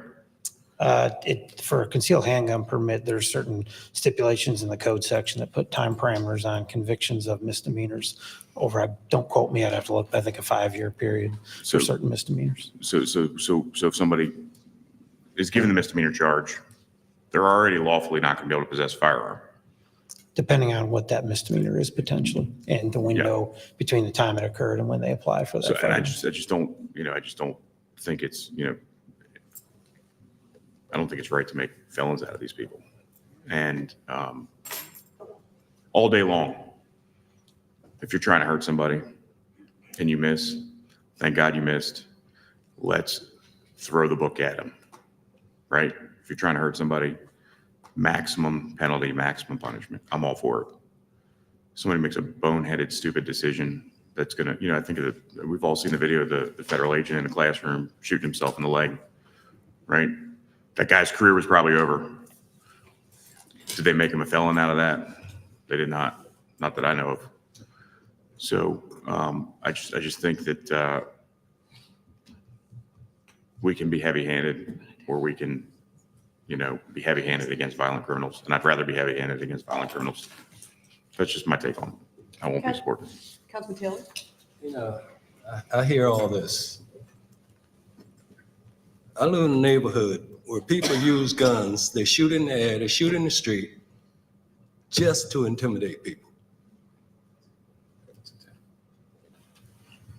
And I don't see anybody out there shooting in the water shooting at a tree. Bullets in houses, bullets in roofs, I pulled them out. When you shoot a doggone gun out in the public, you're doing it to intimidate people. We live real lives. I live in a neighborhood. 2 o'clock in the morning, I hear shots. I called the police one night and told them if they didn't come stop shooting, I was gonna get my gun and go outside. And he said, please don't do that, Mr. Taylor. Because we live in a real world. Yeah, I get it. You shooting. I'm in my bed and you shooting. It shouldn't be. So charge him. And just to clarify, I think that what you just mentioned and what I said, I'm all about prosecuting those people. But what I don't want to see is a young lady reaching into her purse, because sometimes people carry their handguns in their purse. That's really stupid, I think, right? And there's an ND, and now she's a felon. I have a problem with that. It's not willfully. Just depends on who's looking at it. Like you said, you've got common sense. We're talking about something for the entire state. Yeah. Vice Mayor Farley? This is not a sensical conversation. Yeah. This is not sensical. I'm sorry, I'm gonna lose it here. This is not sensical. Reaching into a pocket and unintentionally shooting a firearm is the antithesis of willfully. What is, Mr. City Attorney, what is the penalty for a class 1 misdemeanor? It's up to 12 months. $2,500 and 12 months. That's correct. Yeah. So for the person making a somewhat decent living, that could be one paycheck and up to a year away. So you're telling kids right now, all they've got to do is sound a couple ounces of dope and spend 12 months in jail, and they could pop off in the street all they friggin' want to? No. If you go into my streets in this city and willfully are popping off, as was described by Larry Taylor, you need to be sent away for a long time. And you need to be identified as a felon. Now, I'm going to get political here. The Republicans are known for being the ones who are aggressive about going after crime. I can't believe there are Republicans on this dais who are saying they don't want to send a message that if you're going to screw around in this town, you're just going to get a slap on the wrist and your gang buddies are just going to bail you out with the cash anyway. Unacceptable.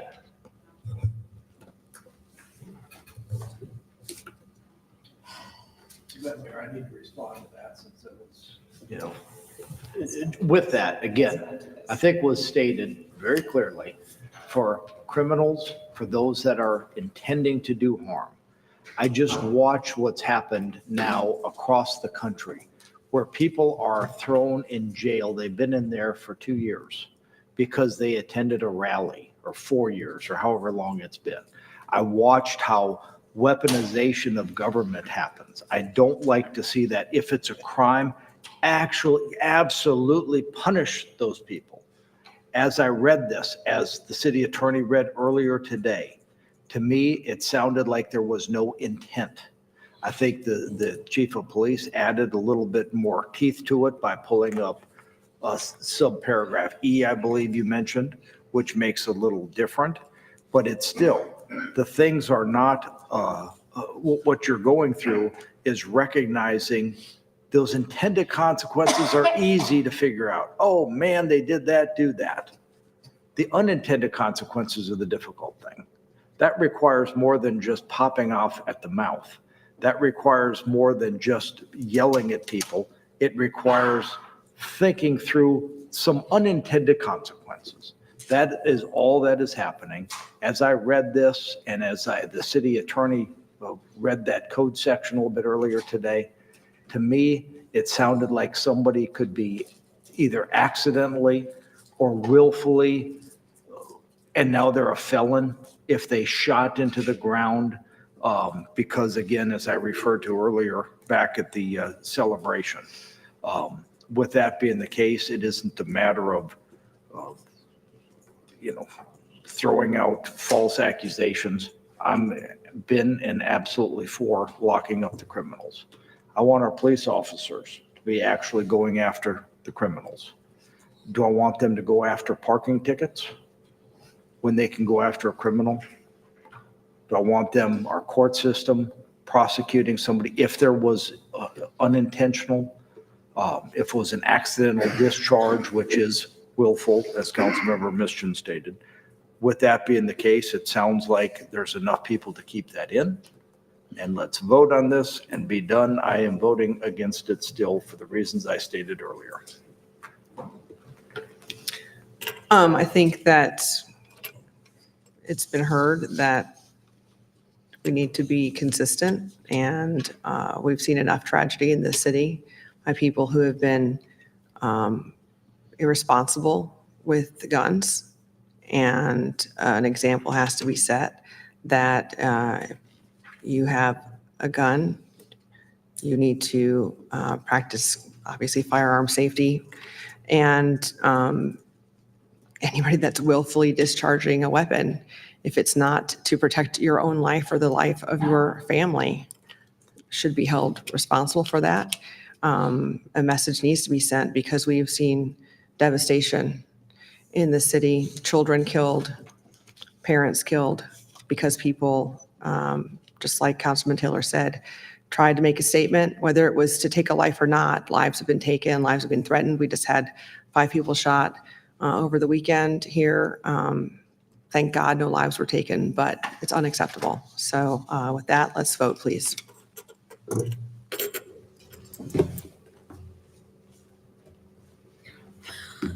Sorry, initiating the vote. Okay, so motion to deny.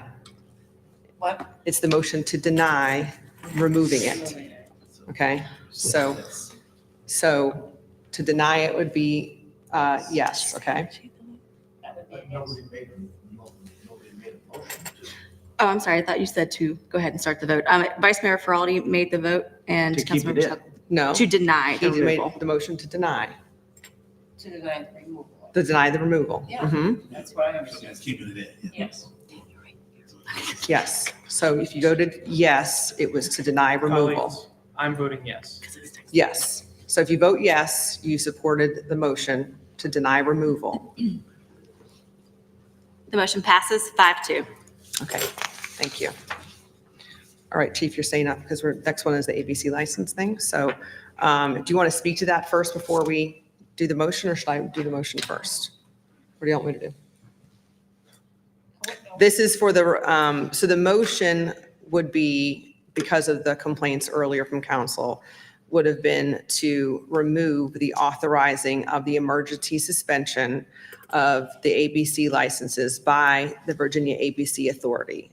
If this is what we want to do, this was due to the fact that the current legislative package would allow for emergency suspensions of the ABC licenses by the Virginia ABC Authority for up to 14 days for investigations to take place.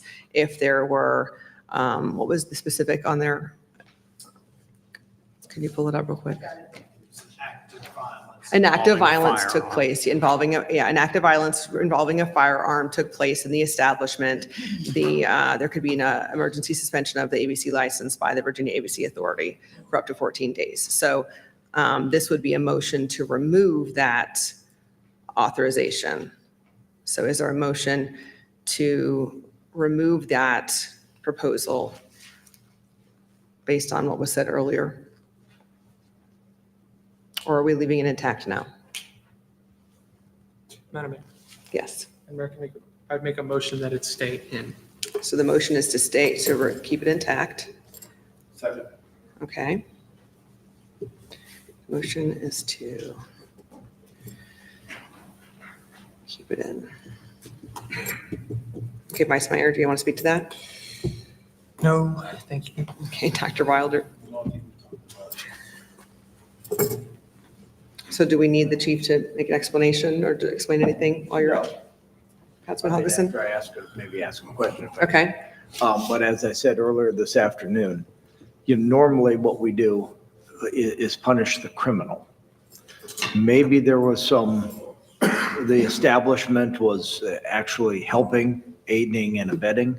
But what this ordinance now says that if somebody does an unlawful act in your establishment, a restaurant, that the restaurant owner can lose his ABC license for 14 days without due process.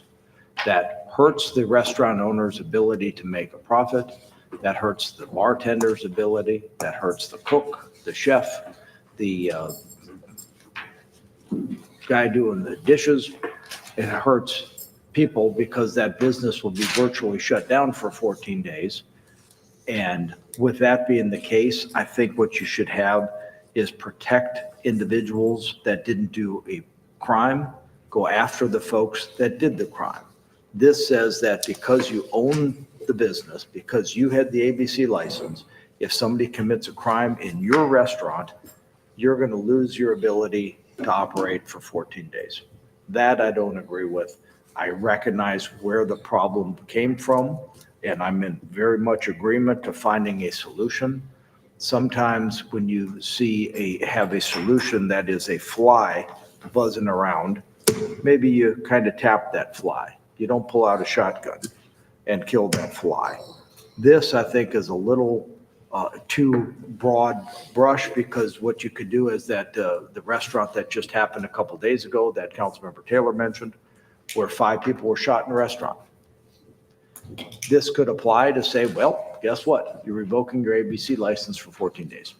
Sure, I get it. There's a lot of things to go to as far as for debate for this to pass. There's a lot of things. I know we're spending lots of time on what we're going to ask our legislative body to do. I think there could be a lot, I think this is too broad brush.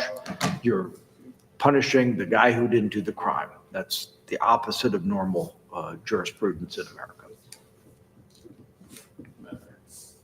Councilor Schultz? A lot of times, when governing bodies and legislative bodies go to work, one of the biggest issues that we see is the unintended consequences of passing things, right? Looking down the road, unintended consequences of passing things. And we always hear the term, get to the root cause of something. We just had folks support, like, let's make felons out of, these willful, potentially, I think negligent discharge could absolutely be interpreted to be willful by somebody that chooses to do so, right? What we should be doing is looking at how we can get firearm safety programs and marksmanship programs in the schools. Because you want to teach kids, if you really care about kids and you want to teach kids how to be safe around guns, right? You actually teach them to respect them, right? You teach them to respect the power and the danger that comes with it, right? Then they're not going to be making TikTok videos with them, because they're going to understand what it means, right? Teach children firearm safety rules, teach them to respect those things. That's actually solving something. That's getting to the root of something. Same thing with this. And it goes a step further, because it's not just punishing the business because somebody, a guest or patron of such establishment, engaged in an act of violence involving a firearm inside or immediately adjacent to such establishment, right? So I just don't see how temporarily shutting down the business for 14 days because of something that's totally outside the control of the business owner, right? And if you find out that's inside that the business owner was involved, the staff was involved, absolutely throw the book at him. But, a bartender or a server or a cook for 2 weeks, for that business to be shut down or the ABC license to be revoked, as many people as are living paycheck to paycheck in our city right now, that's going to hurt, right? And I just don't think being heavy-handed like this is the right move. I think there's other tools. We should use those tools to the best of our abilities. And I think really the answer to a lot of these things that we have been debating up here for the last 20 minutes involving firearms simply comes down to reversing what the Democrats in Richmond did under Governor Northam with the Senate and the legislature, that even the Democrat City Council in Roanoke asked them to reverse. That made it harder for police officers to do their jobs and get violent criminals off our streets. And that made it harder for our Commonwealth's attorneys to do their jobs and prosecute the violent criminals and keep them behind bars. That's what it comes down to. That's what I support. That's where I'm at with this. And that's in here is, things like bringing back mandatory minimum sentences for violent criminal offenses and making it easier for police officers to do their job. That's what we need to be supporting, not more arbitrary rules just because of one incident. Vice Mayor. Mr. City Attorney, are we, by this policy, saying that a business must be shut down entirely in any capacity? No, sir. Thank you.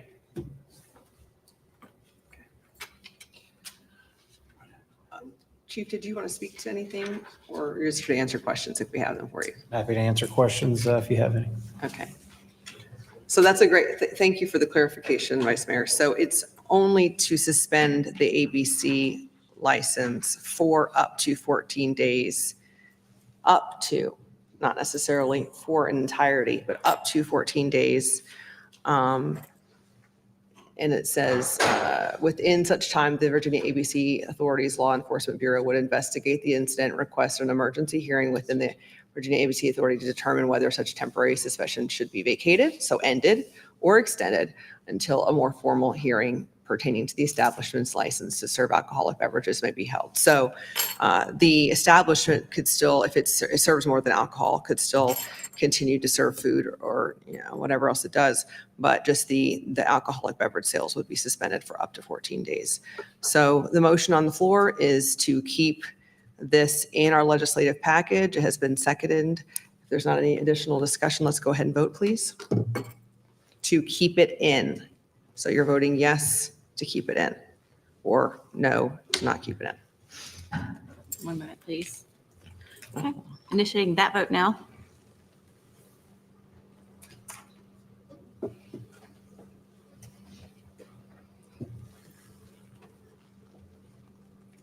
The motion passes 5-2. All right, next we have the literacy program that is included currently in the legislative package. How it's written here is to remove the literacy program, or we can have a motion to keep it in. Yes. Just a quick question about that. I just want to make sure that we're understanding this correctly. As I understand this, what we're asking for is essentially to cut red tape to be able to offer another option, right? That currently maybe Department of Education or, higher authorities in Virginia and Richmond are saying, we have to stick to these programs in our public schools, but in Lynchburg, we want to be able to do this. It's not like, is that right? So, yeah, if I may, currently in Lynchburg, we have reading resource teachers in our elementary schools. We do not have reading resource teachers in the middle and high schools. There's one that is kind of shared amongst the 5. However, we do have hundreds of kids between our middle schools and high schools right now that are reading at extremely low reading levels. So the concept was that kind of the pilot scenario really is just that funds would be reallocated from as Mechi said, maybe the elective classes to actually provide a full-time reading teacher in the middle school and high school. So a full-time reading teacher that would become, for those students, their elective let's say in the middle and high schools currently, and you kind of would test that concept so that those students that are still in those levels, because again, a lot of this, as you know, is state and national level standard that allowed students to get past grade to grade to grade when they were failing reading. And they've made it up to our middle schools and high schools when they are not reading at level, they're reading at below level. So they're getting to the high school levels, reading at second and third grade level, which gives them a higher risk factor for dropping out, a higher risk factor for incarceration, a higher risk factor for relying on social services because they can't get employment. So if we piloted or allowed for them to get full-time reading daily, let's say if it had a 7-subject day, and one class per day, starting in, let's say, 6th grade, they tested in at very low reading levels. Daily, they were getting a full reading class. That would give them consistent reading daily in a class setting versus a resource type of setting where right now the high schools and middle schools only have one resource teacher that shuffles around. It's not giving those students a chance to even remotely get caught up. So that was the thought process behind that, and you'd have that in the high schools too. And it may be that if we looked at the numbers, you only had to have one in each middle school and maybe one in each high school for now, depending on the numbers of kids, if you shuffled it throughout the day. So if Lynchburg offered this and you saw a metric where at the end of the year, those students had a significant increase in their reading level by the end of the year, then that's something that we could show the state, hey, this was a successful thing here, and maybe other localities would adopt the same concept and be able to reallocate funds to help get those literacy rates higher for those kids in the middle schools and high schools. So we didn't see the dropout rates as high, and you could get those students, again, get a higher graduation rate, a lower risk factor for incarceration, and also a higher rate of kids that we could put into the workforce. So it's just a better model than what's currently being offered. So I guess the question that I'm asking is when I read what we're putting in here, so what prevents us from doing that now? There's nothing that is preventing it. It would be if currently there's not the funding in Lynchburg to allocate for those reading teachers, that the state would offer additional funds. If there was, let's say that there was funds available for something like a literacy fund or a grant, that the state would be able to allocate to help pick up that additional money for those positions, full-time positions, that our legislators would be able to ask for that. Okay, I think I understand where you're going with that. Because it'd be a literacy program, and there may be like literacy funds that the state has available to help for those positions. Now, ideally, I would imagine that this wouldn't be a permanent program, because if you solve the problem. Correct. So when you're looking at it that way, I think last I looked at the dashboard for the Virginia Department of Education, there's about $8 million in ESSER funds available for the city of Lynchburg still, for Lynchburg City Schools. So if this is to request the ability to be flexible to do this, because it may not be something that's currently allowed within the Virginia Department of Education guidelines, I'm willing to support that. And if that's kind of what the intent is that. Correct. The intent would be to hopefully, we wouldn't need it for a long time, because if we're being more aggressive with what Governor Youngkin is currently trying to do with changing the way that literacy is done in the earlier years, you would hopefully we'd be able to catch up with those kids in the middle schools and high schools now, or as soon as we could get to it, develop a program, and then you wouldn't really need that for long term. Okay, and so with that being the case, then what I'll do is I'll make a motion to leave this in. Motion to leave it in. Second. Thank you. Do you want to speak any more to that? No, I think you've answered my questions. Okay, thank you. Dr. Wilder, do you want to speak to it? Okay, any further discussions? Councilman Helgeson? As I read this earlier, as I pointed out, that it sounded to me that the program failed before, so we'll have another program. That's the way it's reading. So maybe literacy starts at home. So maybe we can have this written in a way that actually is what is trying to be explained. So basically, what can happen now, I think as Councilmember Mischins pointed out, is that our school board could say, yep, we want another reading specialist and take all those resources, $113 million, whatever their operating budget is, and focus on things that are critical. Whether it be reading, focus on that. Whether it be in third grade or whether it be in eighth grade, focus on that. As I first read this, it almost sounded like, well, the school system has failed these kids before. They didn't meet the requirement benchmarks, and so we'll just do another government program to help their literacy skills. Now what it sounds like it's actually being stated is that hopefully our school division and our school board will say, we want our students to be able to read, which is very critical. Also, we can access some, hopefully maybe access some literacy funds at the state level if we don't have the local resources to add that extra person. So with that, I'm glad we talked about it, and I will be supporting this as well. Thank you. Okay, so the motion is to leave the literacy program in the legislative agenda. Any other further comments or discussion? Okay, so if you vote yes, you're voting to leave it in the agenda. We'll go ahead and vote, please. Initiating that vote now.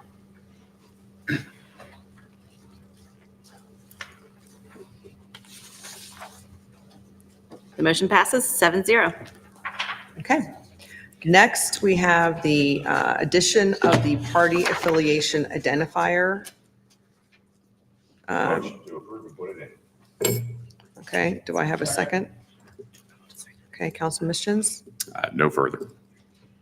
Councilman Helgeson. Just one quick question. Betsy, you said you were going to look at your notes. What did you discover? I didn't look at my notes at dinner time, I'm so sorry. I'll find it and send you an email. Yep. Thank you. So with that being said, my motion is to the same language that was used last year. Yes. Okay, any further discussion from anyone? Comments? Dr. Weiler? No? Okay, we can go ahead and vote. All right, initiating that vote now.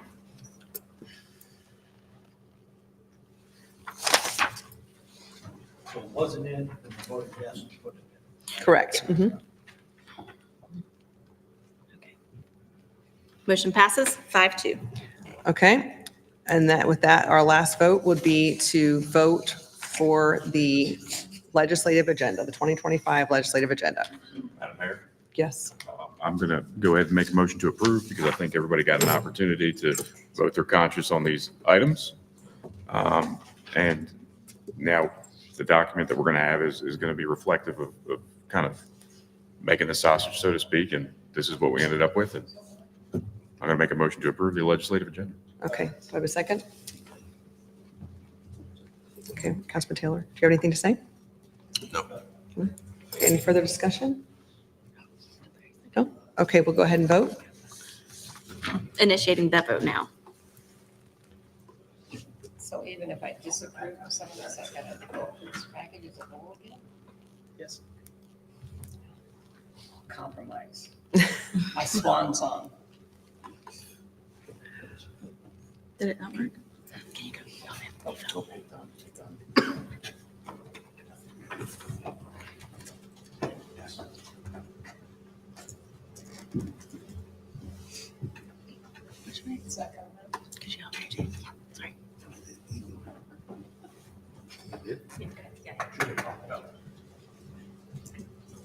Did you get me?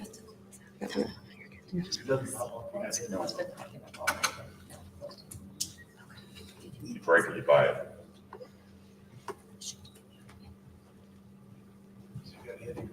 Okay. The motion passes 7-0. Okay. Well, the meeting is adjourned. Oh, yes, sir. Interject just quickly. I want to say thank you to each of you for your efforts expended on the legislative package. It's no small thing. I do want to acknowledge Mercedes Braun, who is our legislative Yes, liaison, who thank kind of you. put forth the effort. So thank you. Thank you, Mayor. I just wanted to acknowledge that. Thank you. Thank you, yes, okay. With that said, the meeting is adjourned. We will be hosting our legislative dinner next Tuesday at the University of Lynchburg, and our next regularly scheduled meeting will be held on December 10th, 2024 at 4 p.m. in Council Chamber.